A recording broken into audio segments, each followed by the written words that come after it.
ሰላም አለይኩም ወራህመቱላሂ ወበረካቱ። ሰደቃ ነው የምታወጡት ወይስ ማስታወቂያ ድለላ ነው የምትሰሩት?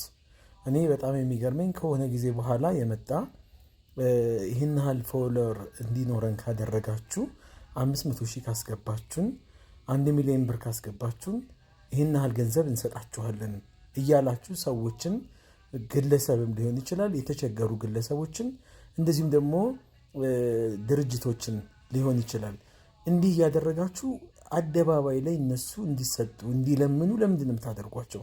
ከሰጣችሁ መስጠት ነው፣ ካልሰጣችሁ ደግሞ መተው ነው። እንደዚህ አይነት ሰደቃ እንደዚህ አይነት ምጽዋት የለም ሐቂቃ። ስለዚህ ለምንድን ነው እነሱን አደባባይ ላይ እንዲወጡ ህዝብ እንዲለምኑ የምታደርጓቸው? እናንተ በእነሱ ስም የራሳችሁን እንትን ታመቻቻላችሁ። ይሄ ግዢ እንጂ ንግድ እንጂ ሰደቃ ተብሎ አይባልም።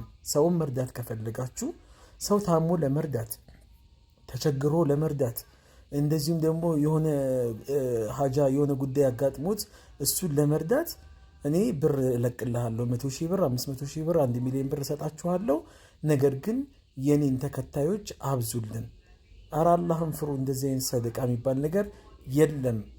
እንደዚህ አይነት ሰደቃ የሚሰጡ ሰዎች ታው ራሳችሁ ተበላሽታችሁ ሌላውንም ደግሞ እያበላሻችሁ ነው። ከዚህ በኋላ ሰው ሰደቃ ለመስጠት እኮ አንድ ባለሀብት ከመሬት ተነስቶ ወይም የሆነ አካል ከመሬት ተነስቶ ቲክቶክ አዲስ አካውንት ይከፍትና ይህን ሰደቃ ከመስጠት በፊት እስቲ 100 ሺህ ፎሎወር አስገቡኝ 1 ሚሊዮን አስገቡኝ።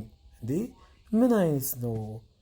እንጃ አላቅም። ይሄ እንደዚህ አይነት ሰደቃ ከየት የመጣ ሰደቃ ማን እንደጀመረው እኔ ባላቅም፣ ግን አግባብ አይደለም። አላህን ፍሩ። ሰላም አለይኩም ወራህመቱላሂ ወበረካቱ።